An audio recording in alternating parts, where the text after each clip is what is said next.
I want to really thank the American Constitution Society for this very, very timely panel, the Era of Mass Incarceration. I'm really thrilled that you decided that this will be the panel that you will spend this portion of the agenda on. We promise that it will, in fact, be riveting. My name is Nikichi Taifa, and I serve as Senior Policy Analyst for the Open Society Foundations, and I also convene the Justice Roundtable, which is a coalition of organizations working to reform federal criminal justice policy in Washington, D.C.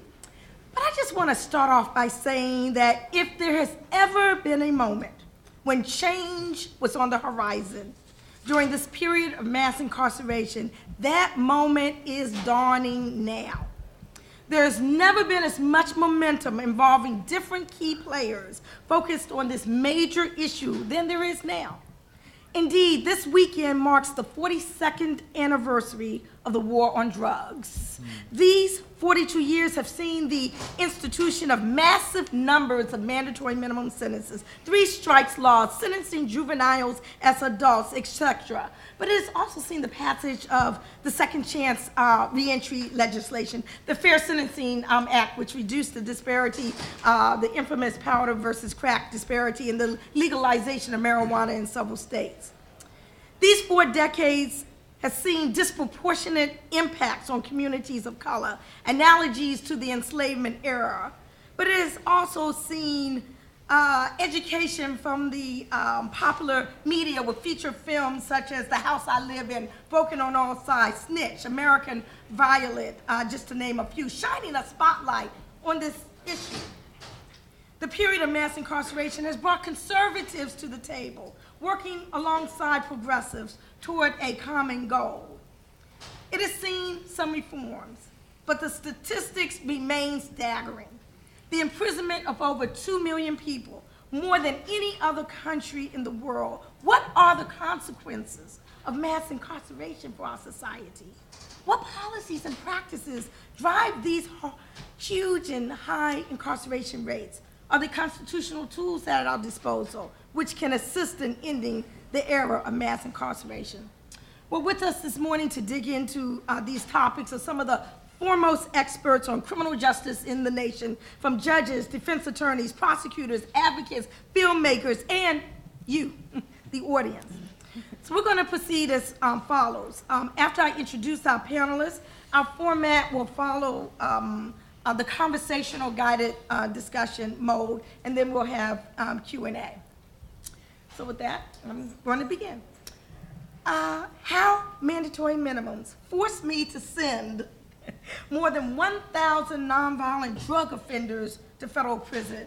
Now, the author of this article is none other than the person sitting to my left, Judge Mark Bennett, a federal district court judge for the Northern District of Iowa. For the legal eagles out there, he was the sentencing judge in the U.S. Supreme Court case of U.S. v. Spears and U.S. v. Pepper. He also appeared in the Sundance Award-winning documentary, The House I Live In. And something I find absolutely admirable, Judge Bennett has personally visited more than 250 of the defendants he personally sentenced in prison. And hopefully he'll share some of that with us later on. Next, we're going to hear from James Williams, Jr. Attorney Williams saw injustice in the courtroom that he entered one day. He was deeply troubled, and he said, I'm going to do something about this.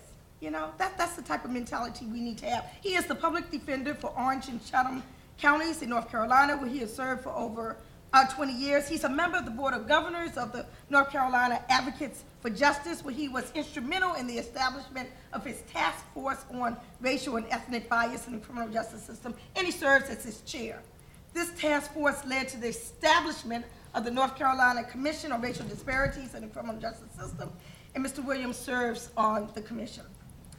We're going to next hear from Mark Osler, and I gotta say, Mark, I think I have to crown you as my newest best friend in advocacy. We've been working very closely together over the past year on a very exciting advocacy issue. Maybe he'll share some of that during the course of this discussion. He is a professor of law at the University of St. Thomas in Minnesota. As the lead counsel, he won the case of Spears versus United States, where the Supreme Court clarified that sentencing judges could reject the 100-to-1 ratio between crack and powder cocaine in the federal sentencing guidelines. He is, we have a lot of movie stars up here today, but he is portrayed in the Sam Goldwyn film American Violet. And he has a book, Jesus on Death Row, which challenges the death penalty based on the experience of Christ as a criminal defendant. He founded the nation's first federal commutations clinic at St. Thomas Law School, and he writes regularly on religion, law, and related issues. I'm going to now turn to Kimber Smith-Pradia, who will speak next. I gotta say, Kimber, I consider us soul sisters. We both gave birth during the same year, but under drastically different circumstances. Kimber is the author of Poster Child, The Kimber Smith Story. While she was attending college, she became involved in a turbulent, abusive relationship with an individual, which resulted in her being sentenced to 24.5 years in federal prison. She was released after 6.5 years after a presidential grant of clemency in December 2000. Her case drew support across the country as an atrocious example of unconscionably long sentences for first-time nonviolent offenders. And since her release, she has spoken all over the country. She's now married and raising 2 great children. And last but definitely not least, we have Matt Pilisher, okay? And he is an independent filmmaker who produced and directed a film, Broken on All Sides, which I had the distinct pleasure of viewing this morning. So thank you for sending it at 3 a.m.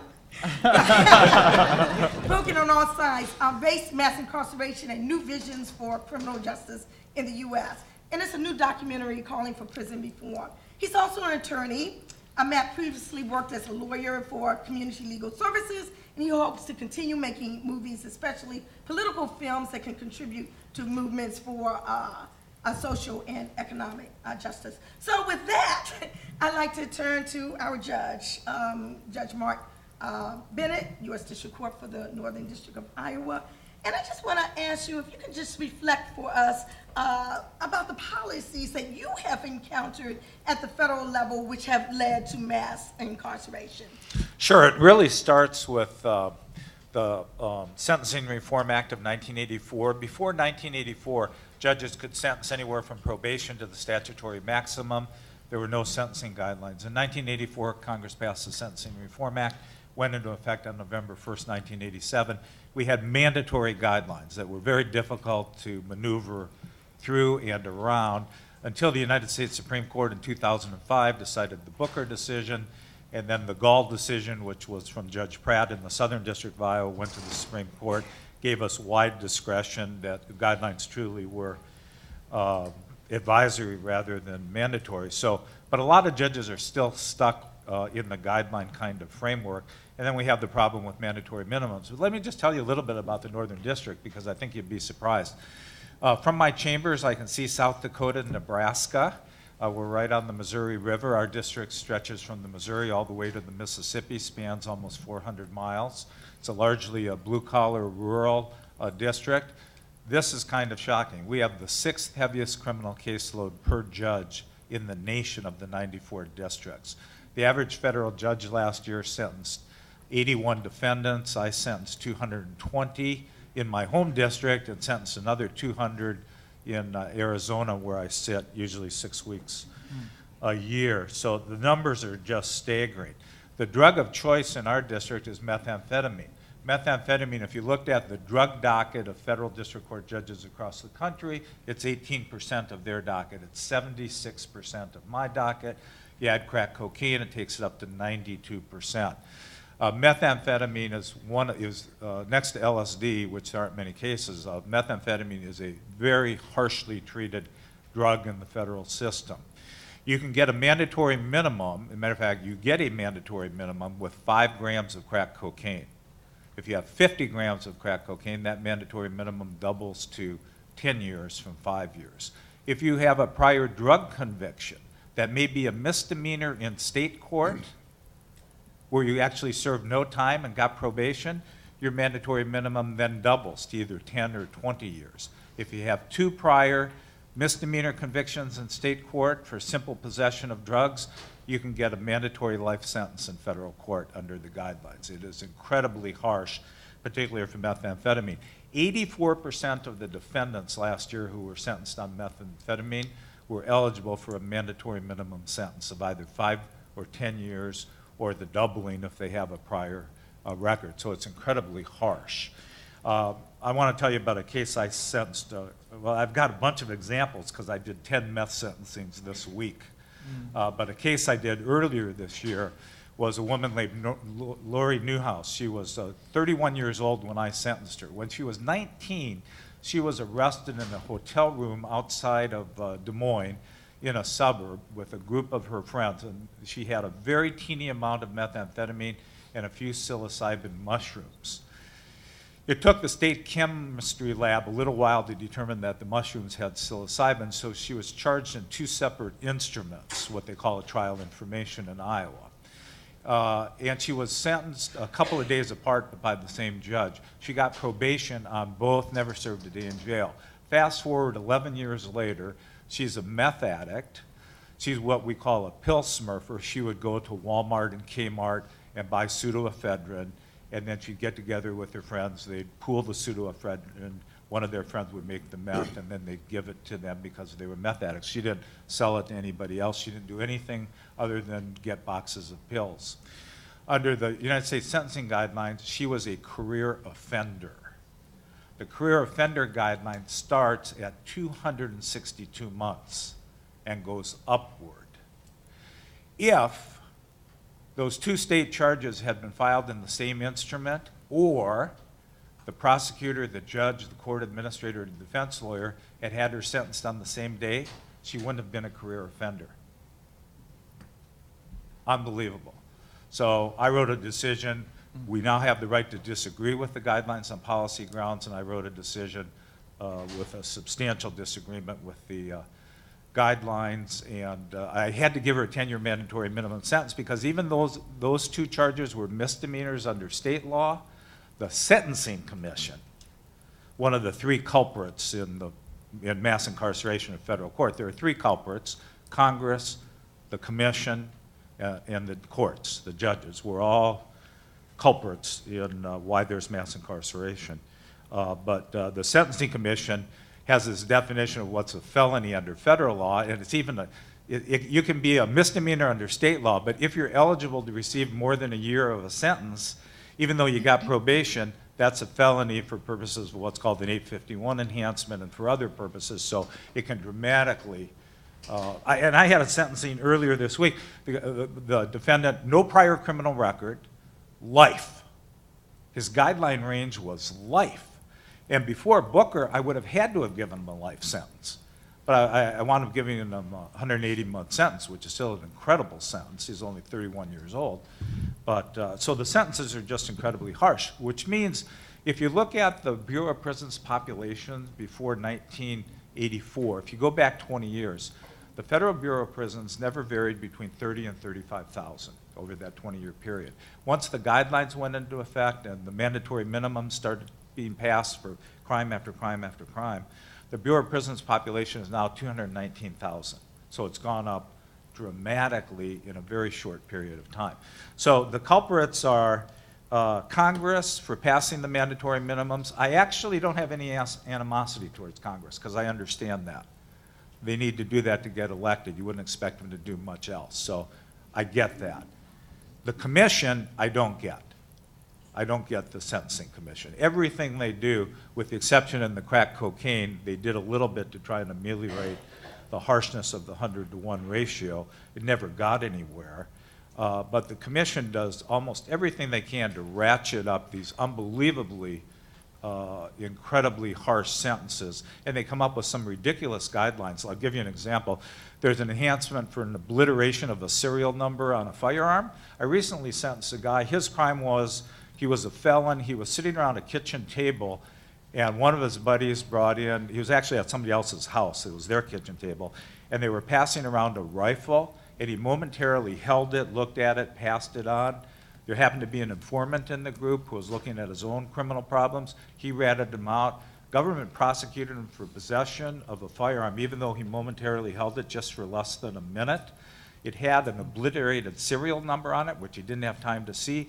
Had I adopted the guidelines, it would have given him an extra 3 years just for the obliterated serial number. That's not Congress's fault, that's the Sentencing Commission's fault. And I could talk for hours about all the things the Sentencing Commission has done to create this massive injustice. But we've got some great panelists, so I'm going to stop now. Okay, Judge, thank you so very much for those insights. We're going to turn now to Attorney James Williams. Judge Bennett has identified some policies at the federal level. He talked about Congress, the Commission, and the courts, okay? Let's turn to the state level now, Attorney Williams. What policies have you seen at the state level which have led to mass incarceration? Well, well, first of all, I want to thank the American Constitution Society for having me at this event, and thank you all for attending. Obviously, this is a critical issue, as our moderator has already indicated.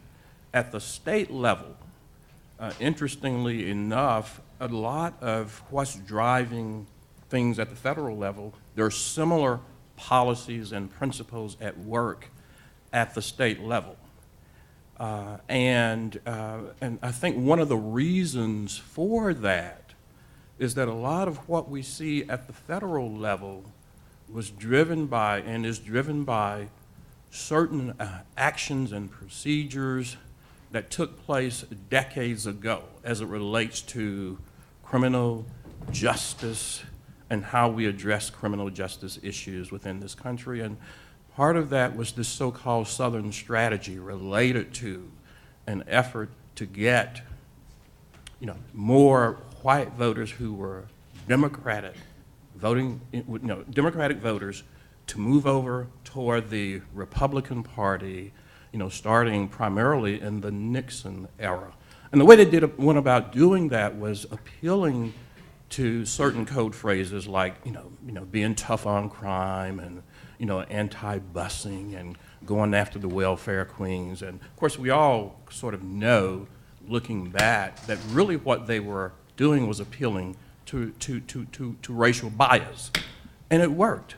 And so you have a lot of these tough laws being passed over the years in response to that effort. And also, you have the war on drugs that was a part of that effort.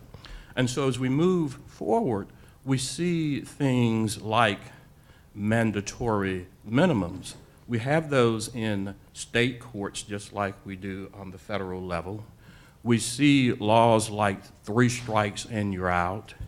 We see enhanced use of habitual felon statutes.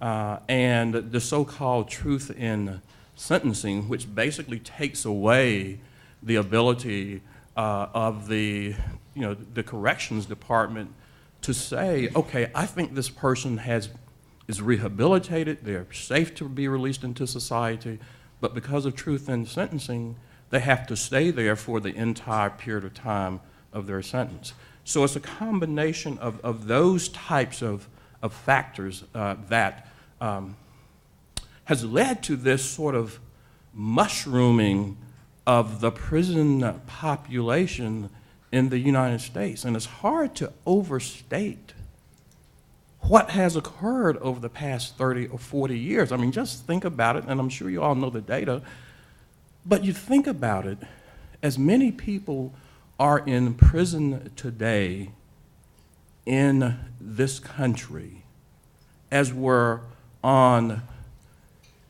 in prison, jails, on probation and parole in 1980.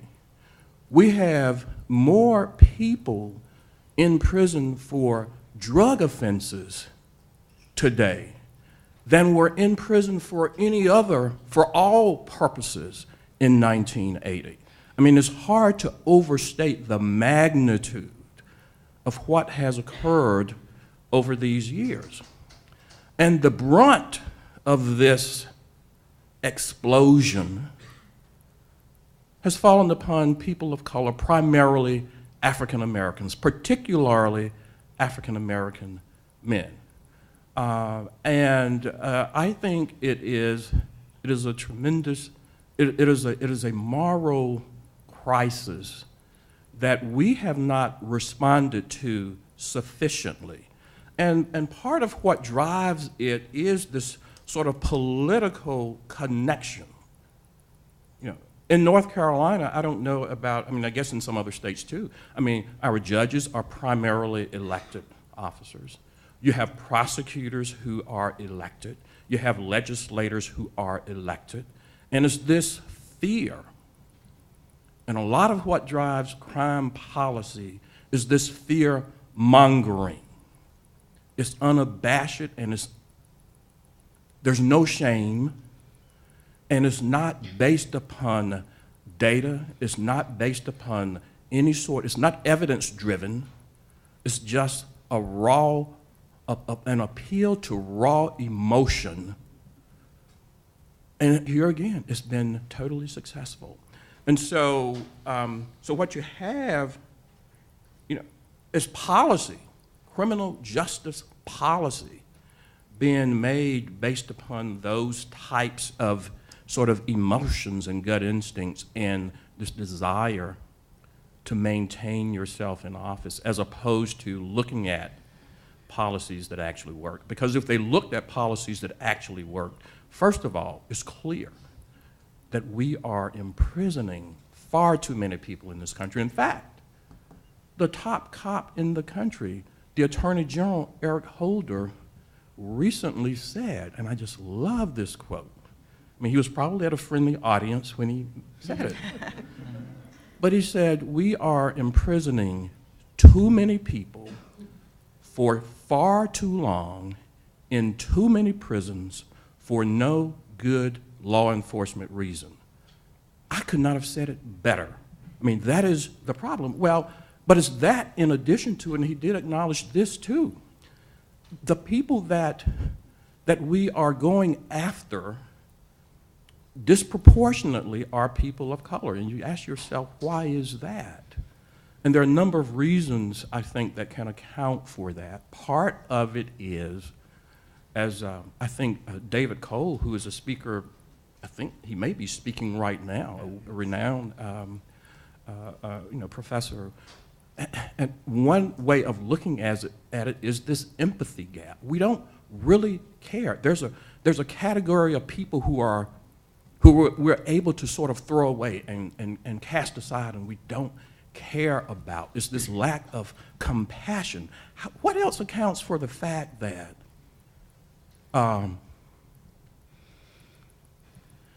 we have this large percentage of our population that we have so marginalized? I mean, even if they're not in prison, they have been doomed forever. They can't get work because, they've got to check the box. A lot of them can't even live with their own family because housing restrictions say if you've got a conviction, you can't live here. They can't go to school. And so how is that conducive to public safety? And this is where the policy question comes in. It is so counterproductive because people who are without hope, people who are hopeless become desperate, and that, in fact, reduces public safety instead of contributing to public safety. So we've got it sort of all wrong. And then there's this piece, this school-to-prison pipeline piece. And you look at what's happening to young kids of color, particularly, again, young black males, who are being suspended, referred to juvenile justice, and eventually pushed out of school, and the strong connection between being out of school, not getting that high school diploma, which sort of feeds the people going into the criminal justice system. So I think it's all of those things together that is contributing to, and I don't know where I am on my 7 minutes. Right. Right. But actually, you've done a great job of laying out of the problems. We've heard about the problems from the federal level. We've heard about them from the state level. And I want to turn to our academician right now. Well, that's one of the hats you wear, Mark. Professor Mark Osler. Just what should our response be to mass incarceration? What are we going to do about all this? That's the key question, isn't it? I remember in 2008, I was speaking in a room very much like this in Atlanta. It's something called the New Baptist Covenant. And my parents drove down from Detroit to Atlanta to be there. And they were sitting about the third row in, and I was speaking on this subject, saying many of the same things that we're saying now. And Jimmy Carter walked in and sat down right on the same row as my parents. And my parents idolized Jimmy Carter, and for the right reasons, too. And so I'm trying to motion to them, like, look at that. And I also tried to up my game. I wanted to give the best talk of my whole life. I wanted Jimmy Carter to like it. And I got done, and Jimmy Carter stood up, and he lit into me. And he said, you academics, you talk to each other and you say, boy, there's a problem. What are you doing about it? How do we fix it? That's what you have to do. You need an answer to the problem you're identifying. Why don't you work on that? And my dad's sitting there thinking, like, oh, my dumb kid. So I'm hoping to do better today. But one thing I want to recognize, and that is that I love being in a hall of my heroes, and I am today. The people on this panel, the people sitting on either side of me, do exactly what Jimmy Carter urged. And they have been doing it for a much longer time than I have. And I recognize several people in the audience who have as well. So what can we do? I'm just going to identify two things and do it briefly to stay in my 7 minutes. But the first thing is that aside from what the courts and lawyers and everybody else does, how we address the actual problem of narcotics has suffered from a remarkable lack of imagination. And like most things, could be fixed largely by being more imaginative. Narcotics is a business, but we haven't used business principles to address it. We should be trying to solve a problem. I'm lucky enough to have a few of my students here today, and one thing I always tell my students at St. Thomas is solve a problem, solve the problem. And we're not solving the problem. We had a war on drugs, and drugs won. We took a lot of prisoners. But if we looked at it as a business, and we saw our goal as shutting down the business, we would do what every business person tells me shuts down a business, and that's take away cash flow and credit. You don't sweep up low-wage labor, because in the narcotics business, there's very low barriers to entry.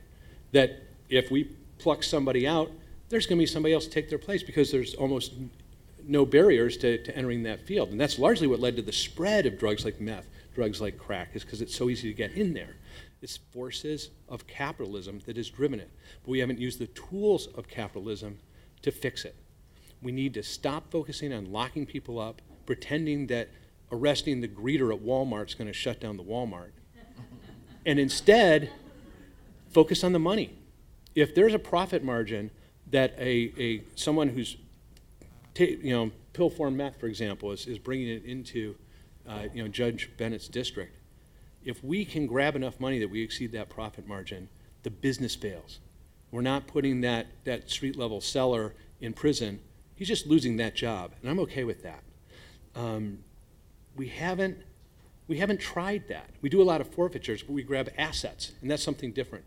If you own a McDonald's and you make $10,000 a month off that McDonald's, and you have a big house, and we take your house, you're still going to run the McDonald's, or one of your friends is going to step in and keep the business going. And that's exactly what's happened. Seizing assets doesn't work. We have to focus on cash flow.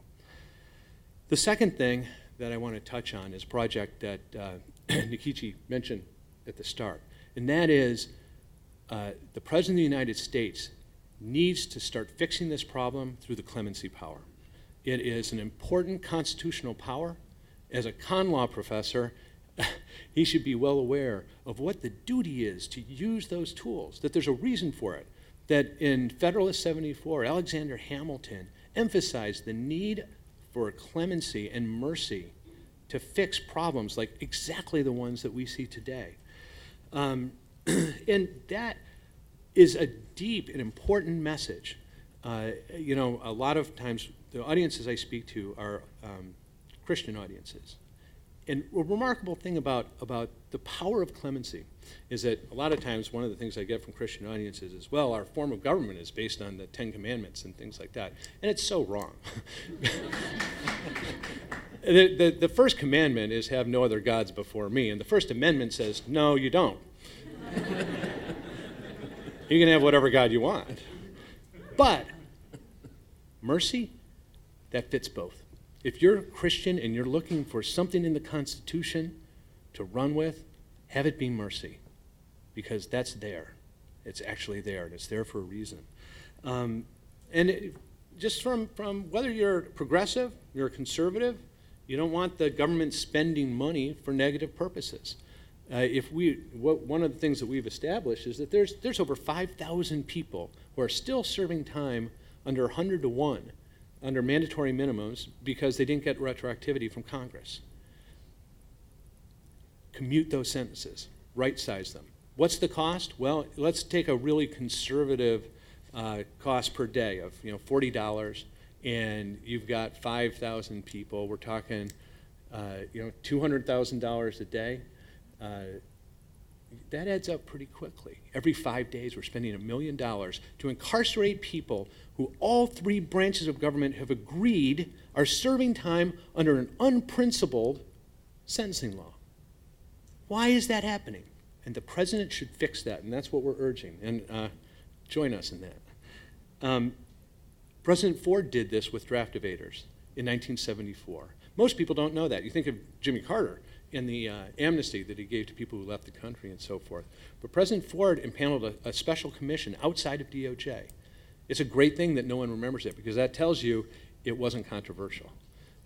It worked, and that's what needs to happen now. Finally, just in closing, I want to note one thing, and it relates to crack, and I think Judge Bennett makes an important point, that meth right now is taking on the role in terms of being a big problem in sentencing that crack has had for a long time. But with crack arose in the United States in the 1980s. It was one of two public health crises that arose at the same time. And there's some similarities. Crack and AIDS. They both didn't have a name for a few years. They weren't understood. But we handled them incredibly differently. Now, the instinct initially, particularly within the Reagan administration, was to treat both of them as a moral scourge.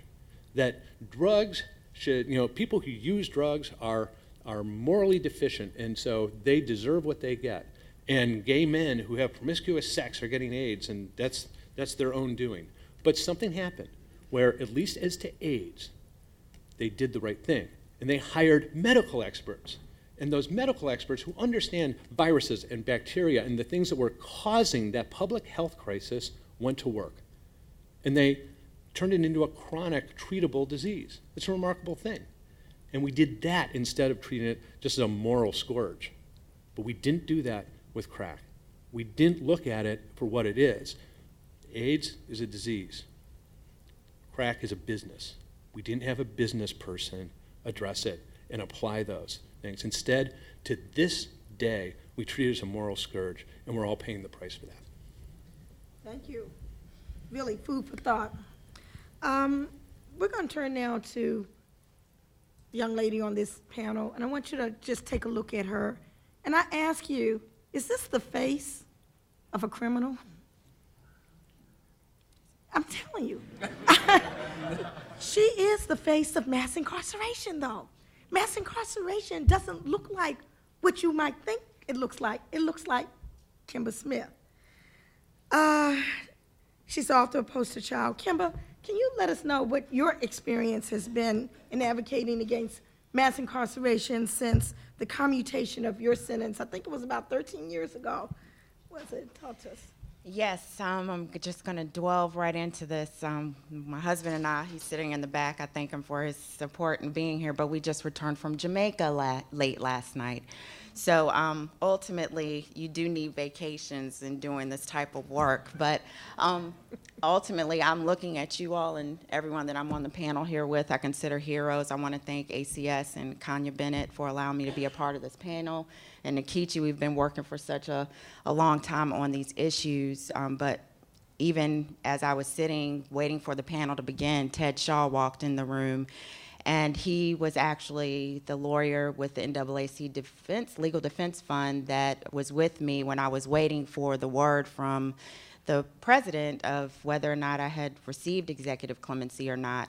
So ultimately, you all are the heroes, and I'm grateful that I received executive clemency, but ever since my release, I feel survivor's guilt because I know that there are hundreds of others, Kimba Smith's first-time nonviolent offenders who are still sitting in prison.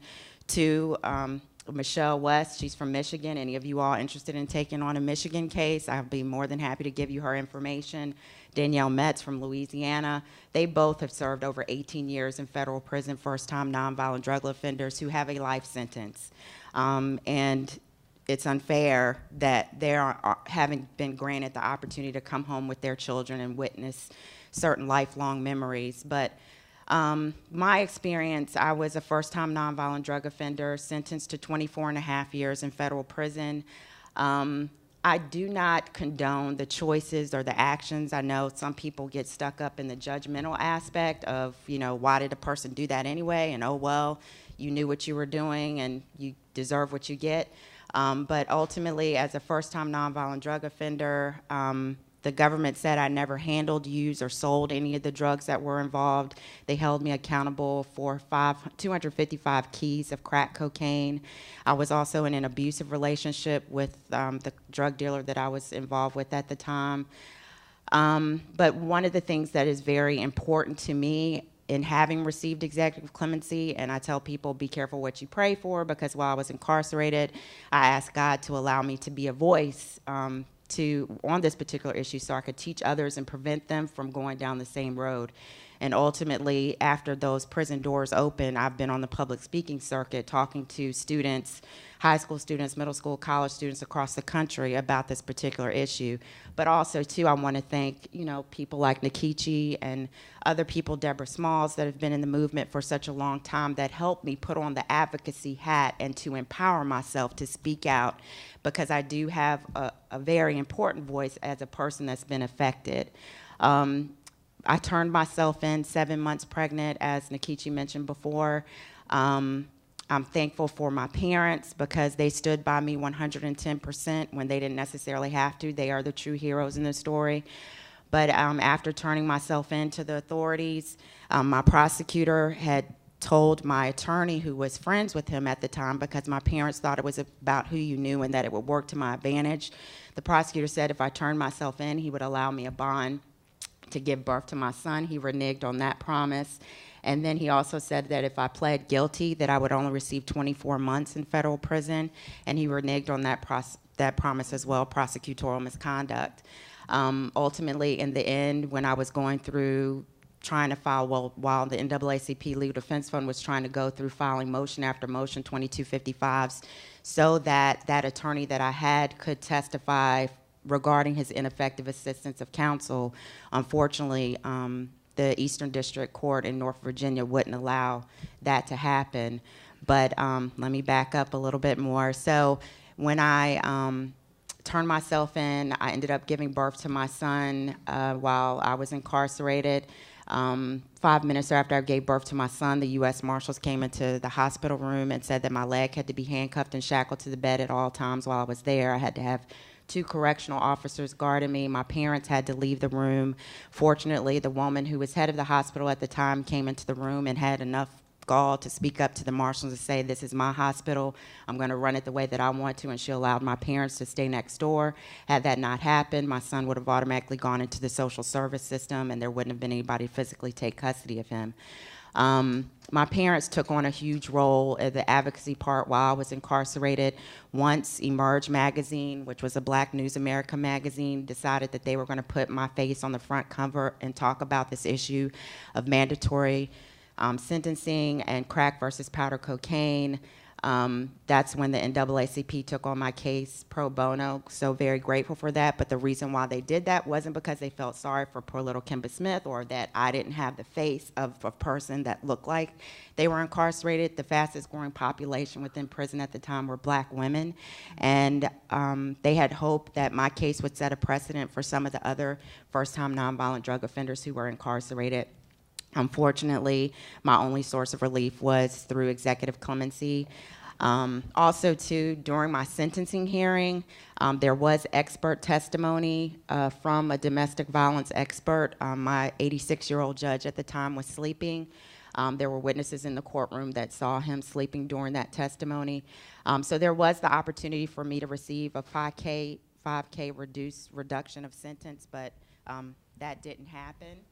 And for some reason, the mic isn't working.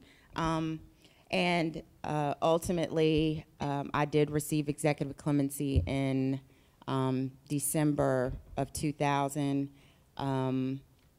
There's so much that I would like to share, but since my release, again, it's been important for me to speak for those voiceless that I left behind in prison. So I've spoken and advocated towards crack versus powder cocaine sentencing, mandatory minimums. I've been on the Hill, meeting with aides and several individuals about this issue. Also, too, recently, the issue that I've taken on is felony disenfranchisement and working with the NAACP. We went to Switzerland and Geneva and spoke as a part of a delegation to talk about the voter suppression laws in the United States. With my particular case, and I'll be very short, ultimately, when you receive executive clemency, which I'm glad you spoke of those 5,000 people, even though I can't believe it's just 5,000, it seems like it would be more, but ultimately, it's not a clean slate. It's not like you're just done with your time. Ultimately, I was on supervised release for 5 years, so there is a period to make sure people, adjust properly into society. But I had a probation officer who was not the greatest, but ultimately, I had to do urine testings. He did home visits. He recorded my speeches anytime I spoke and gave me advice as far as what I should and shouldn't say. But ultimately, also, too, with the voting issue, there was a waiting period. In the state of Virginia, your rights don't get automatically restored. And so in Virginia, there was a 3-year waiting period or a 5-year waiting period. And because my case was a drug case, even though I was a nonviolent offender, it automatically falls underneath the 5-year violent offender waiting period. So I wasn't eligible to apply to get my rights restored until the year 2010. But fortunately, I got married in 2009 and moved to the state of Indiana, where that wasn't an issue. So I just went into BMV and registered to vote and received my voter registration card. But then in moving back to the state of Virginia in July of last year, I knew I was facing the same demon of having to apply to get my rights restored, which is like trying to buy a home. You have to get so many reference letters. You have to pay all your court fines, which I had already done. You had to get a copy of your driving record, which I went to DMV to get my license, and ultimately there was something that popped up from 1992, which I didn't know why it popped up, because in Virginia, when I came home, it wasn't an issue. When I moved to Indiana, it wasn't an issue, but ultimately when I'm trying to vote and get this piece of paper, it was an issue. So ultimately, I had to pay $250 for an attorney in North Carolina to take care of that matter so that I could get a copy of my driving record. Some people wouldn't have had the 6 hours to waste in DMV to try to get this documentation or the resources to pay their fines or to pay a lawyer. In my opinion, this is a human rights issue, and that's what I've been trying to convince people, that voting is not a privilege, that it's a human rights issue. And so fortunately, I did, my voting rights were restored, so I was able to vote, but there are over 4 million people in this country who can't, so we're still continuing to work on that issue. But if there are any further questions, I feel like I possibly could have left something out, but I'm sure it'll come out at some point. Thank you. Yes, thank you, and we're going to have another opportunity, another round of questions. So again, thank you so very much. Very heart-wrenching story, and unfortunately, it's not a unique story. It's happening over and over and over again right here as we sit in this room. So last but totally and definitely not least, we're going to turn to Matt Pillisker, Director of Broken on All Sides. Matt, can you tell us about some of the tools that can be used to address mass incarceration, and in particular, I hope you'll touch on the power of film. Absolutely. I don't think mine's on either. Hello? There we go. So let me just first, I want to say thank you to ACS for having me, and it's a great honor to be here, and it's an honor to sit on this panel with all of you doing great work, and it's been really great to talk with the attendees of the conference. I feel like it's a really good opportunity for all of us to sort of think through our theories and practices. I also am thankful to be here on a less serious note because I can, my parents can pretend that I'm a practicing lawyer, and they like that very much. But what I really am is you look up here, and I'm not the guy in the suit. I'm the guy with the bullhorn and occasionally with a camera. So I came to this issue first through activism. That led me to law school. I had a filmmaking background, and oddly enough, in my third year in law school, I found the opportunity to sort of combine all those passions of mine and make this movie Broken on All Sides. I think, let me just step back. I think it's worth repeating some of the stats on this issue because we assume that everyone knows it, but it's not necessarily true. That America has 5% of the world's population, and we have 25% of the world's prison population. And we have 2.3 million people behind bars, 7 million people under correctional control of some kind. We're the highest incarcerator in the history of the world, both in real numbers and the percentage of our population that we lock up. And we also lock up more of our racial and ethnic minorities than any other country. So that's stuff we need to be aware of, and that this is a major problem that will require major solutions. 1 in 106 white adults is in prison, 1 in 36 Latino adults, and 1 in 15 black adults. And talking about the school to prison pipeline, people who are pushed out before getting their high school diploma. Black men without a high school diploma, 50% of them are going to be in prison or jail at some time. And a black boy born today has a 1 in 3 chance that they'll spend some time in prison. So I think there are so many reasons that people should get involved with trying to change this. In Pennsylvania, where I'm from Philadelphia, back in the 80s, we had about 5,000 people in our state prisons.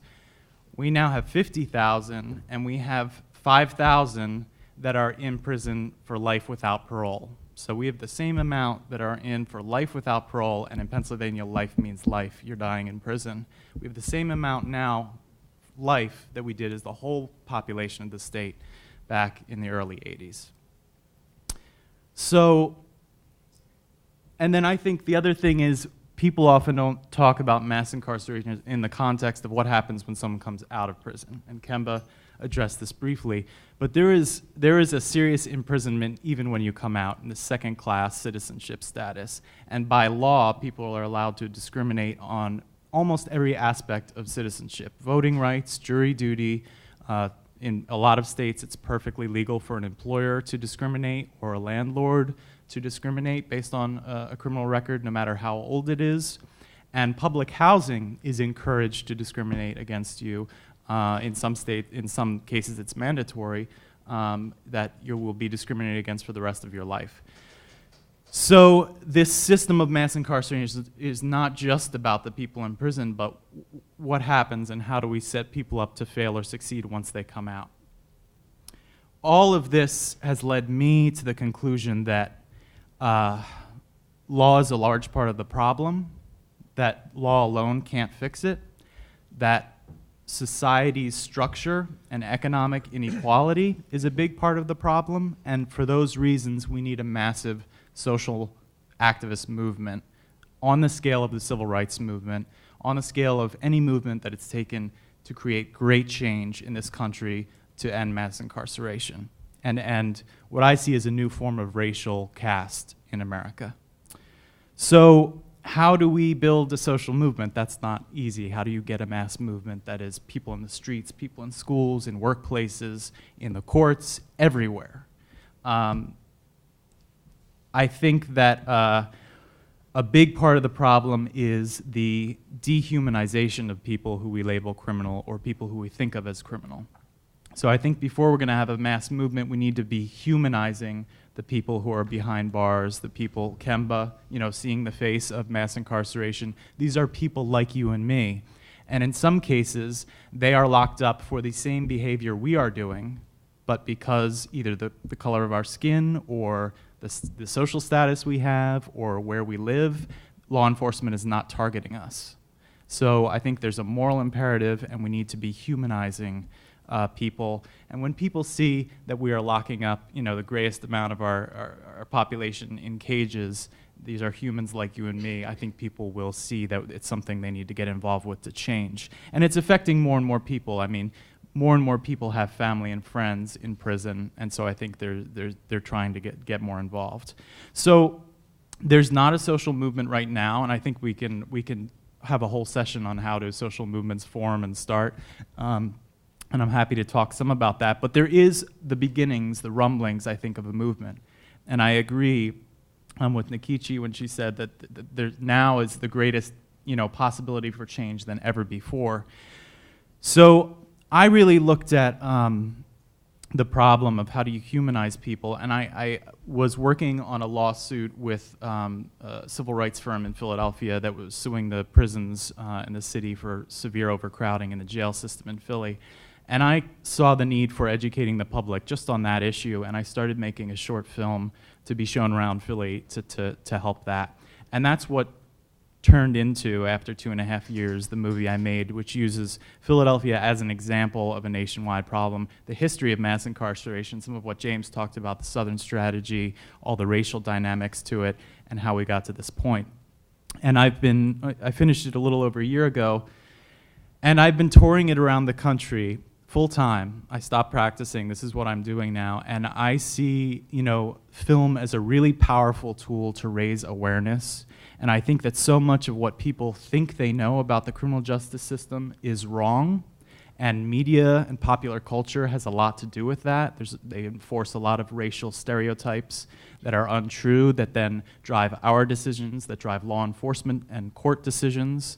And so we need to reframe the narrative. And film has a very powerful way of doing that and providing a human face of people who have been in prison and what they face when they come out. And I also, just to end, will say, it's been a great opportunity doing this sort of grassroots educational tour because I see that there are people organizing everywhere I go. In the smallest town, in the biggest cities, people are organizing. It's on a small scale, but I think we need to connect people. And a part of what I'm going to try and do in the next year is expand this project to really try and create a national network for all the different pockets of organizing that are going on so we can share strategies, we can connect to do regional actions, regional conferences, and hopefully, help push forward what is the beginning of what I hope is a mass movement. Okay, thank you so very much, Matt. And as we're about to move into a discussion, I just want to acknowledge a very esteemed board member of ACS who is in the audience. So we're really thrilled that you chose this panel to come to. We're talking about Professor Peter Edelman of Georgetown. Let's just give him a hand right there. And I just wanted to do that because these issues of criminal justice really have an impact on everything that we do. As Kemba pointed out, as Matt pointed out, whether we're talking about housing, whether we're talking about voting, whether we're talking about education. And just recently in the Senate, something called the Vitter Amendment passed to the Farm Agricultural Bill, which denies food stamps to anyone convicted of a felony. I mean, can you absolutely believe that? And excuse me, it is retroactive, which means someone who might have had a conviction 25 or so years ago, okay, their grandchildren could be denied food stamps, public benefits as a result. So that's going to the House now. We really need to be vigilant. There are policy issues impacting issues dealing with mass incarceration that need to be at our forefront. So to that, I want to turn back to Judge Mark Bennett. I'm really intrigued with these inmate visits that you've been doing. If you can just briefly discuss a little bit of that and also what this thing is. I mean, I'm a lawyer, but for some reason, I know it has something to do with the guidelines, something cognitive anchoring or something along those lines. Just share a little bit about that, and all very briefly, because we want everyone to have a chance for another round. A number of years ago, I guess about a decade ago, I was speaking out at a seminar in Long Beach, and I knew there was a prison right in Long Beach, a great name for a federal prison, Terminal Island. And I had a number of inmates that I had sentenced over the years had requested to go to Terminal Island. So I like to visit prisons. It's something I've done. It's interesting to me and fascinating. So I was getting a tour of the prison. The warden was from Iowa. We had things in common, knew some people. And at the end of the tour, I just said, and it just kind of came to me, I said, is there any chance you just pick 3 inmates at random, hopefully people that I hadn't sentenced, and they have a list, and put them in a room with me with no staff and just let me talk to them? And he thought, and he said, yeah, well, we'd like to have a staff person there. I said, no, they're not going to open up to me. So we did it. And I talked to him for almost 2 hours. And at the very end, there was an African-American crack dealer sitting right next to me, this close. And I was getting up to leave, and he started crying. And I put my hand on his leg, and I said, I'm sorry. Did I say something that offended you? Because I was really asking a bunch of questions. And he was just sobbing. And he kind of caught his breath, and he said, in my wildest dreams, I never thought a federal judge would ask me my opinion on something.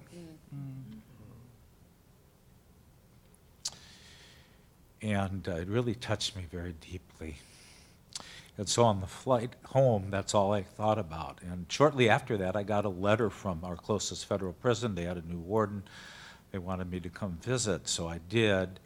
And then over a process of about a year, I decided I need to start visiting inmates that I've personally sentenced. It's really easy to go visit a prison when you don't visit the people, and they segregate them to make sure you don't see the people you sentence. So I thought that would be a really good thing to do. I don't know why I thought that. I still don't know why I think that. But it is a really good thing to do. And it puts a human face on. And I've had such amazing, I've now visited over 300 inmates, including people I've given life sentences to. Before, when the guidelines were mandatory, I would not have given them a life sentence now. All the way to people I've met who were getting ready to be released in a month. It's been a fascinating experience. My first time was a little bit shaky because it was something I didn't anticipate. Most of the inmates thought I was coming to increase their sentences. So once I figured they knew that, then I have a standard letter I send the warden so they know I'm not coming there. I can neither decrease it nor increase it. It's just been a wonderful experience. The saddest thing is that for about 8% of the inmates I've visited, I'm the only visitor they've ever had. And so I spend a lot of my time with correspondence with inmates. I've been able to help them, particularly ones getting out that'll be on what we call supervised release, getting them to a district they want to go to, helping family visitation. I mean, I just make a list of all the things I can do to help the people because I'm essentially done with their case. I'm just a public servant trying to do some good. But it's been a wonderful thing for me because it puts a human face on it. And I sent so many defendants that for my own self-preservation, I try and forget it as quickly as I can because I have so many more to sentence. But it's really good to go back and then make contact with them, see how they're doing. And one of the things I've learned is what I always suspected, people don't need 10 and 20-year sentences. You know, the violent offenders that you need to protect society from, they're few and far between. Any judge can spot them. Anybody in the audience could spot them and give them a long sentence. But we're incarcerating the Kemba Smiths of the world in huge numbers, nonviolent, either drug addicts or drug users, and it's just criminal. So, And Judge, what I would like to do is during the Q&A, I would like you to bring out issues dealing with the cognitive bias. Sure. But I want to go and move on Yes. for right now. Okay, great. I want to move to James Williams. And you talked a little bit about racial bias in the system, among a lot of other things. But I'm curious about the role of the bar, particularly the criminal defense bar with respect to addressing mass incarceration. Can you touch on that? I can, and I come at this from a viewpoint that we are all responsible to varying degrees for the racial injustices that exist within our society, particularly that exists within the criminal justice system, because quite often we participate sort of uncritically in organizations or structures or that actually add to the racial inequities that we see. And so we have an obligation, we have a duty, particularly, and I don't just look at this as a criminal defense bar issue. Members of the bar generally, we've got to take ownership of this human rights tragedy that has occurred, particularly for people who are in my generation, on our watch. And for the most part, it has occurred without as much as a whimper until actually very recently. And so I think, when I say that we have to take ownership of it, it's not about casting blame. It's about saying ethically as members of the bar, one of our duties is to improve the legal system. And I can't think of anything more wrong with our legal system today than these horrendous racial disparities and the huge numbers of people who are locked away unnecessarily in our prisons and jails or marginalized by criminal records. And so I think we have an ethical duty to sort of take ownership of this and to begin to try to address it. And I think, there are a number of ways that one can do that. With my situation, first of all, I think, Nikita talked about the formation of the North Carolina Task Force on Racial Bias, because one of the things that was apparent to me was that, except as it related to capital punishment, there was not a lot being done in the state of North Carolina on race and criminal justice on a statewide level. And so the North Carolina, I was a member of the Board of Governors of the North Carolina Advocates for Justice. It used to be the North Carolina Academy of Trial Lawyers, and I moved that board to create a task force, and they did. And quite honestly, a lot of work and planning went into that. And it wasn't my intent to chair the task force. By God, I had enough work to do. I'm trying to save the world one client at a time. I'm representing a number of capital clients in my work as public defender. I had hoped that one of two people who a lot of you may know would chair that task force. One was Jim Coleman, who's a professor at Duke University and who used to be in practice here in D.C., and the other was Henderson Hill, who used to be with the D.C. public defender system. But for reasons, and I'm sure good reasons, they decided not to, so I ended up chairing this group. And so we did some, we were able to do some data analysis and get some other people on board. And to make a long story short, last year, as a result of that work, we convinced key policymakers within the criminal justice system and within the legislature to create this North Carolina Commission on Race and Justice. And I don't delude myself. I don't think that within the next 2 or 3 years in the state of North Carolina, things are going to be solved. But you got to start somewhere, and I think it's a good first step. But that's not enough. So, and I look at the public defender community, and I know, that the vast majority of people of color in this country are represented by appointed counsel. Why is that? Because they can't afford to hire attorneys. So 77 to 80% of African Americans are or were represented by appointed counsel. So I think, one of the things I look at is where you're situated. How close you are to the problem. And when you think about it, one way, sometimes when I'm being most cynical, I think of this system as sort of a treadmill or a conveyor belt. And when you think of it that way, we being defense attorneys, we're kind of at the front of that conveyor belt, feeding people into this system with an insatiable appetite and let's bring it, because I want to get to the Okay, last. all right. So, yeah, And I I'm know getting I a was little at the carried front away. of that system, too. So one of the things I do, I look at the public defender community. And so one of the things that we did in the state of North Carolina is we formed a committee, a public defender committee on race, on race and ethnic fairness. And we've been training public defenders on issues of race. We have CLEs, constantly. We've convinced the School of Government of the state of North Carolina to develop a race litigation manual, which I think will probably be about the second one of its kind in the nation, and which we hope can be used as a model for people in other states, as once it is completed, which should be in the spring of next year.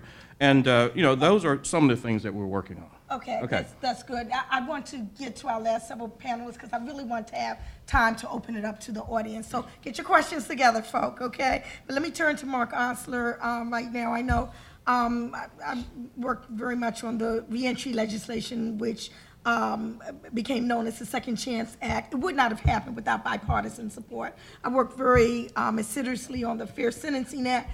Would not have happened without bipartisan support. Can you address for us just a bit the importance of this issue crossing partisan lines, conservatives' issues, interest in these issues, and I know you've are very close to that. So yeah, I do largely speak to conservative and to faith-based audiences, and I can tell you that this is an issue where there's such an opportunity for crossover, where some of the things that we all care about, we're spending a lot of money and not getting anything for it.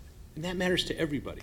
That so many of the things that we're talking about, what I did when I was a prosecutor was an improper overreach by the federal government. And that's something that rings very true to conservatives. There's just a quick story I want to work in here that plays exactly to this, and that is that you never know who's listening when you speak to an audience. Very often I'll speak to an audience and it may seem completely futile. That I know that this particular Federalist Club is maybe not going to be amenable, but often they are. And I believe in that because once I was that person. I will tell you this, Kemba, as an AUSA in Detroit, I put many people like you in prison. And I thought at the time it was the right thing to do. At Yale Law School, I was a student of Dan Freed, and that means something to some of you. He was both someone who played a role in the creation of the sentencing guidelines and later was its fiercest and most articulate critic. His successor in that role, Nancy Gertner, is across the hall, within the academy anyways. But I was the person in his class who believed in the guidelines. I thought it was fair. I thought it created uniformity. And when all the other students and Professor Freed and Professor Stith railed against it, I was the person that stood up for law and order, and I became an assistant United States attorney in Detroit, and I did a lot of crack cases. And in those cases, I went before judges, and I argued for the 100-to-1 ratio. And I got it, because it was mandatory. There was one case where I had gone to trial. It was an 18-year-old named Anthony Shepard. He had 5.3 grams of crack in his possession. He had a gun hidden under a couch. He had no priors. It was a 10-year mandatory sentence, 5 for the gun, 5 for the crack, stacked. I go to the sentencing. I don't even take the file. I don't need to. Judge Anna Diggs-Taylor turns to me and says, "Mr. Osler, what do you want?" And I said, "Your Honor, it's a 10-year mandatory." She turned to my opposing counsel, a man named Andrew Densimo, and I always use his name because he is one of my heroes. I want his name to be out there. And she said, "Mr. Densimo, are you going to give your usual futile speech?" And he said, "I am." And he went on for 20 minutes, and he talked about how this was not accomplishing law enforcement purposes. He talked about how it affected his community, the African-American community in that area. He talked about what it was going to mean to that 18-year-old. And when he was done, Anna Diggs-Taylor turned to me and said, "Mr. Osler, what do you want?" And I said, "Your Honor, it's a 10-year mandatory." And they cuffed him and they walked him away. And since we don't have parole in the federal system, he was going to do at least 8.5 of those years, which I assume he's done by now. And I went back to my office, and one of my colleagues said, "What, did you have the sentencing for Shepard?" And I said, "Yeah." And she said, "Oh, did he give his futile speech?" And we kind of laughed about it. But over the next couple months, I couldn't get it out of my head. And eventually I left that office, and I went down to Baylor, and I started teaching, and I started working on some of these things. Started working with the ACLU, litigating things, and ended up with the Spears case. And when that case came down, I heard from a lot of district court judges, "You were the first, Judge Bennett." I remember that note. I've saved it. It's in my file of favorite things, is the note you sent. But one of the judges I heard from was a judge named Art Tarnow in Detroit. And he said, he called me up, actually. He said, "Osler, I saw this case. What happened to you? You were a hard ass." And for whatever reason, I guess I was in a great mood. I'd gotten over the whole Carter thing. I told him the story about Andrew D'Ensimo, and he listened for a while. He'd heard the futile speech himself dozens of times, I'm sure. And he said, "Did you ever tell Andrew that?" And this was 13 years later, and I hadn't. And I called him up, and I said, "I don't know if you saw this, but that's your futile speech." He never knew. We don't know who's listening to us. And those of you who are students, believe me, there's going to be a lot of times you're going to think you're giving a futile speech, but you'll never know the effect it has when you press those passions and you're right and you're doing good for the whole. Wow, thank you.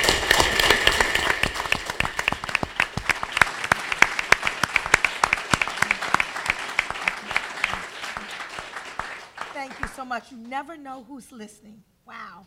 I'm going to allow Kimber Smith and Matt to just take a very brief, just to give some closing remarks, and then I want to open it up to the audience. So, Kimber, what do you want to leave us with? Yeah, well, does this work? Yeah, Mark, thank you for that. And it's interesting because in going through this executive clemency process, it's a miracle, that it even happened, or that, a petition can even cross the president's desk to sign. But there was a particular person, there was a Washington Post article, February 2000, Libby Copeland wrote it, excellent piece.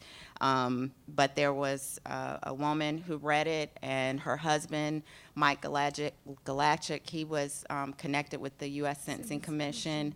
And when his wife read it, she threw the newspaper at him, and she was like, "You created this, you do something about it." And because of that passion, and because he had transitioned into consciousness and feeling, I guess, in a sense, guilty for what he had orchestrated, he was the leaders in my executive clemency movement and advising my parents and advising the attorneys. And ultimately, because of his connection too, there was a woman that wrote a letter that was a part of my clemency petition, that basically she stated that my case shouldn't have been a crack case, that it should have been a powder cocaine case, that there was error in that, and then also too, that ultimately it's the prosecutors that determine your sentence, because they're the ones that determine what the drug weight's going to be attributed to you. And ultimately, when the United States probation officer was calculating the point offense part of which would also ultimately determine what my sentencing guideline range would be, this woman that wrote the letter also stated that the probation officer calculated the points wrong on the offense record sheet. How many other probation officers are doing the same thing across the country? So I just wanted to, thank you for that. And also too, I do a bad job of kind of plugging myself, but my book, Poster Child, has been a long time coming. I've been out of prison almost 13 years now. I came out with it in 2011, and it's basically me being transparent about my whole experience, about the choices, about my prison experience, about my legal experience. So I definitely think that it's something that can motivate you all, and because like I said in the beginning, that you all are the future heroes, and I'm grateful for the many people that were involved in helping to bring me home, but there are so many more people that need the same opportunity that don't have anyone helping them through the process. Okay, thank you. Matt, 1 minute. All right. So I've made my case for a mass movement. So what does that mean for law students and lawyers that don't have a whole lot of time? well, you should find time to, in whatever ways, be involved with the movement. But I think people have illustrated to some extent some things specifically that lawyers can do. Training people on issues of race in the criminal justice system, as James has been doing, is really important. Speaking up, even when you think it's futile, making speeches in courts. There's so many times where public defenders, overworked, 24 cases, they just want to get through them as best they can. But I think those, standing up and saying something about, even if it's not going to do anything, like the racial biases, this and that, I think it's really important. I think that we can also start to think in creative ways as the movement grows. What are some things we could do? Michelle Alexander wrote a very interesting piece that said, if something like 94% of all felonies are obtained through plea bargaining, so people are not going to trial, which is a whole horrible, crazy issue in and of itself. What about crashing the court? What if you get people to volunteer to say, on a drug case, I'm going to go to court and we're going to clog the system? Now, this is something that shouldn't, I don't think, be done now, but we should start thinking about creative ways that lawyers could do new and interesting things to go along with the movement. I think we should be listening to people in prison. I think it's important that some of them are going to have ideas that we don't have, and a lot of times there's some elitism about, like, well, we're lawyers, we know better. I think we need to listen to them. So letter writing with prisoners is an important way that I've grown and come to understand the system. And then supporting them when prisoners do organize. We just had the largest prisoner strike ever in U.S. history in Georgia a couple of years ago. And it was for very basic things like decent health care, getting paid for what they do, humane working conditions. They were basically on strike for dignity. And I think that lawyers should offer pro bono work for as little or as much time as you can give, and also speak out and try and support prisoners when they do organize. Okay, thank you very much. Let's give our panel a big hand.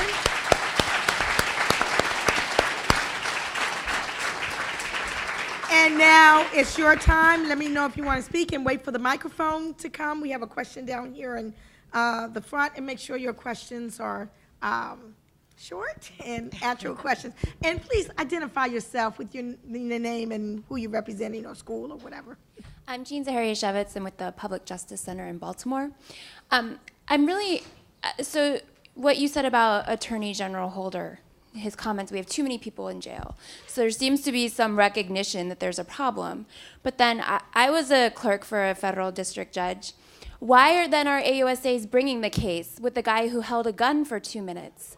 When he didn't, we keep hearing about the sequester, the lack of resources, there aren't enough indigent defenders, there isn't enough money, but yet the AUSAs also have their jobs, and they're still bringing these cases. So I'm interested if anybody can identify the disconnect and how we make that bridge between speeches about how it's a problem and a kind of universal recognition, but the individual actions that perpetuate this problem, because there is prosecutorial discretion.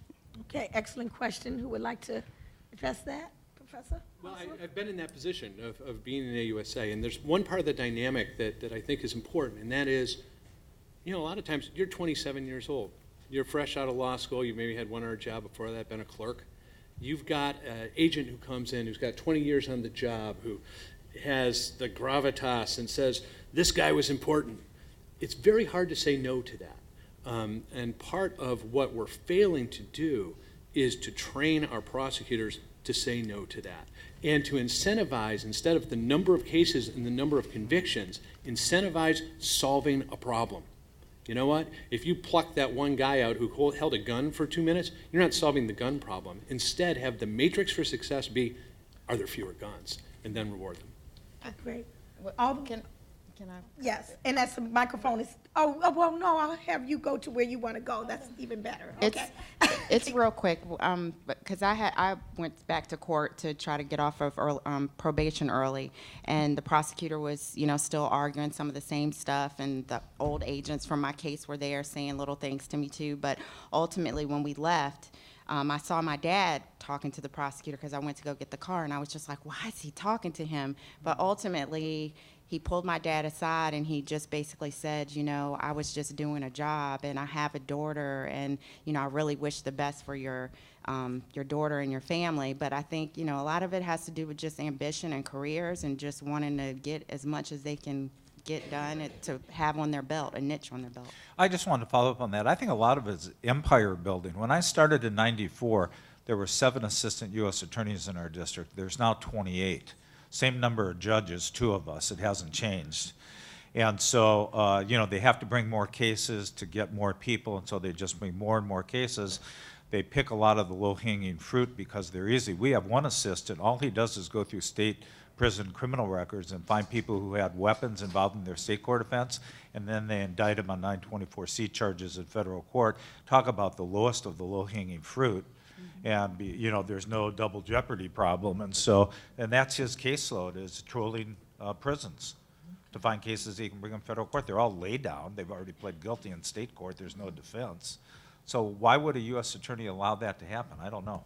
And could I just briefly say, and as it relates to the racial disparity issue, because a lot of the drug war is driving the racial disparity, and part of the problem is, you know, the U.S. Supreme Court has basically, well, I don't want to say encouraged that, but certainly authorized it by a number of its decisions, like U.S. versus Armstrong, which makes it almost impossible to attack these cases and these charges on grounds of racial discrimination. Well, and that's a great point, and I just wanted to weigh in on this. 50% of the crack users, actually more than 50%, are white.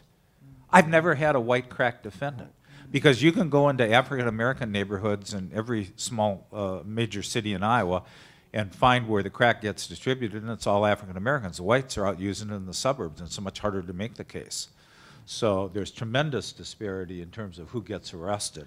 Okay, what I would like to do is take the moderator's discretion. Ms. Gupta has has the microphone. We have 10 minutes. What I would like to do is, I want to hear all of the questions, if that's okay, and then allow the panelists to respond to what they want to respond to. And I think that is going to be the most judicious use of our time. So, okay. Thank you. My name is Bethany Lobo. I'm a capital defense attorney who focuses on post-conviction work. And my question is, often in panels about mass incarceration, we focus on the devastating effects of mass incarceration on nonviolent offenders. And my question is, what should we be doing in the social movement to also focus on the system intervening effectively in the lives of violent offenders, both to break the cycle of violence, where in my cases I see kind of an escalating pattern of violence that culminates in a capital offense, but that's not where things started. So what can we do to intervene effectively in the lives of violent offenders, both for their benefit, for the benefit of their future victims who then will not be future victims, and because I think it also will benefit nonviolent offenders, because I think the public's focus on draconian sentences comes from a fear of the effects of violent crime in large part. Thank you. Okay, thank you. We're going to hear the next question. Yeah. Hi, I'm from the University of Maine, and I go to prison once a week to do civil matters for inmates there. And I've always been very interested in prisoners' assistance because it seems to be a very much neglected issue. I recently wrote a paper on mental health courts and the relationship between mental illness and the rise of mass incarceration in relation to mandatory minimums and other matters. So I was just wondering what your perspective was on the relationship between mental health courts, the deinstitutionalization phenomenon that we saw, as well as mandatory minimums and felony drug charges, et cetera. Brenda Rossini, I'm a retired criminal defense lawyer from Chicago. Letters have been written, articles have been written, blogs have been posted.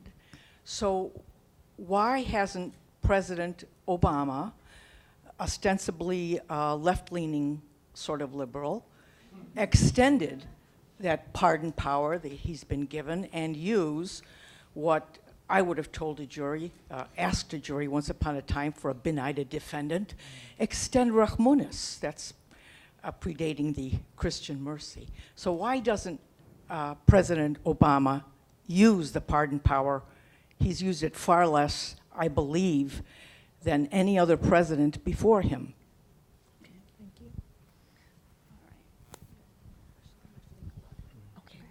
Hi, Joanna Ray, currently unaffiliated. My question is, what do you think the rise of privatization of prisons has had for the rise of sort of mass incarceration, especially in light of the case that's been happening in Pennsylvania where the judge was taking kickbacks for juvenile defendants, and sort of how that has affected going from 30,000 to in the 200,000s. Okay, we're going to have this gentleman and the one in the front, and then we're going to close it off. Good afternoon. My name is Adam Schwartzbaum, and I'm with the ACS Lawyers Chapter in South Florida. My question is, in 2001, Portugal decriminalized, not legalized, but decriminalized personal use of all drugs. In that time, drug use is halved. Drug-related diseases and HIV rates are down by more than half. So we've seen that example. As we also know, it's these nonviolent drug offenses that constitute so much of like the new Jim Crow that we've seen. So what are our opportunities for reforming our draconian drug laws? Okay. Yes, she's coming with the mic. Thank you. Hi, I'm Bob Weinberg from the D.C. Lawyers Chapter of the ACS, and I've defended federal criminal cases in D.C. and throughout the country for 35 years as a partner in the firm of Williams & Connolly. I now teach criminal procedure, and in all those capacities, I focused on one institution a great deal, the grand jury. And my question is to Judge Bennett.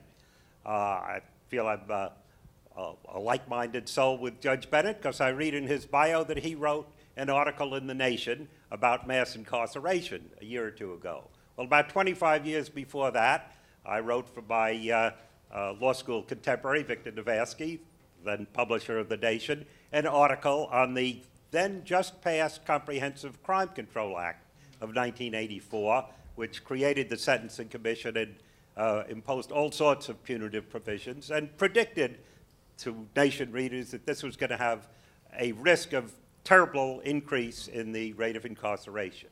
I'm sorry the article turned out to be true, but I wonder if there's an institution in the Bill of Rights, the grand jury, which could countervail the three institutions that you described as increasing sentences. The Bill of Rights obviously intended the grand jury to be a check on government power and not to indict in every case where there could be an indictment. The Supreme Court in the leading Vasquez v. Hillary case, setting aside an invalid indictment, said that just because there's probable cause doesn't mean that the grand jury has to indict. It has the right to return an indictment for a lesser offense or for no offense at all. If grand juries were told they had this power, do you think that they would, and then they were told that the defendant was facing 10 or 20 years mandatory minimum sentence, and told by the court that they had the power to return an indictment for a lesser non-mandatory offense or for no offense at all, do you think this could lead grand juries, as part of this mass movement, they are presumably from the same pool, to sometimes refuse to indict for these long mandatory sentences? And I just say that the ABA, at its last meeting of the House of Delegates in February, passed a resolution asking that the model grand jury instructions of the U.S. Judicial Conference be changed so that they would no longer say to the grand jury, you should indict if you find probable cause. Okay. Thank you. Thank you.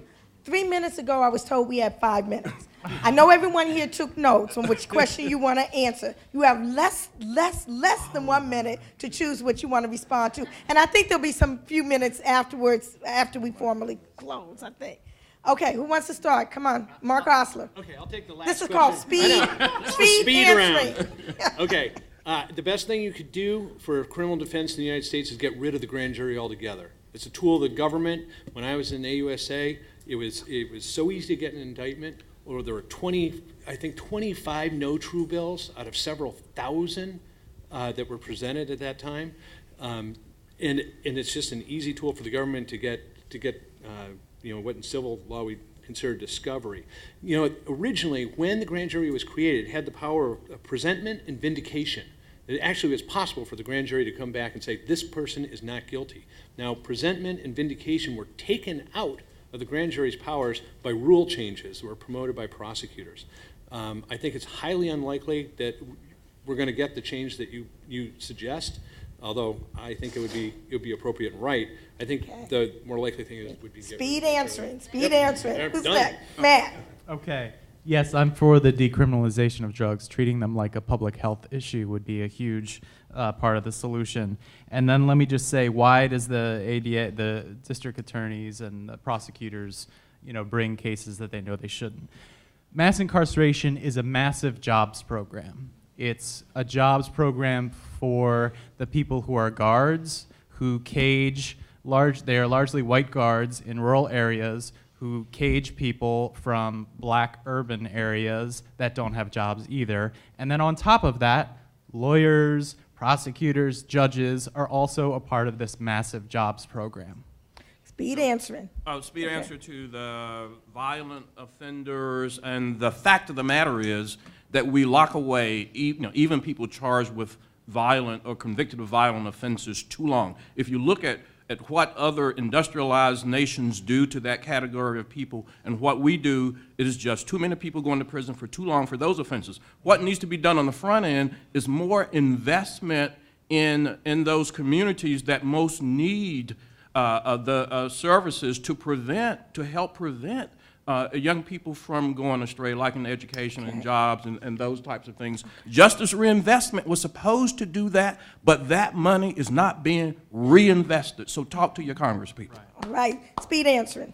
Very quick. As far as Obama not using his clemency powers, I don't have the answer to that. I know Margaret Love, maybe if she was up here on the panel, that she could give some input. She was former pardon attorney, but I have worked with her and the National Association of Criminal Defense Lawyers. I know they had a task force where they had special hearings here in DC where we spoke about that issue, but several articles and op-eds that I've done and others to kind of put light to it, to kind of put pressure on the executive office to move forward on that particular issue.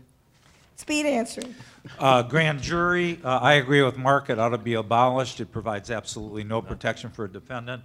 The stock language in what the judge is supposed to instruct the grand jury on is horrible. I changed it from day one because I didn't agree with any of it. I tell them they have the right not to indict, and that's as important as if they indict somebody, but they still indict everybody. That old saying, you could indict a ham sandwich by a federal grand jury, is true.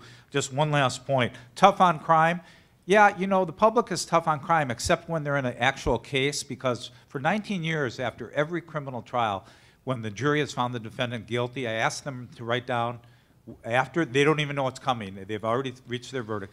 I go down to the jury room and I say, write down what you think would be an appropriate sentence for this defendant. Never once has a juror put down a sentence that even approaches what the likely guideline sentence would be.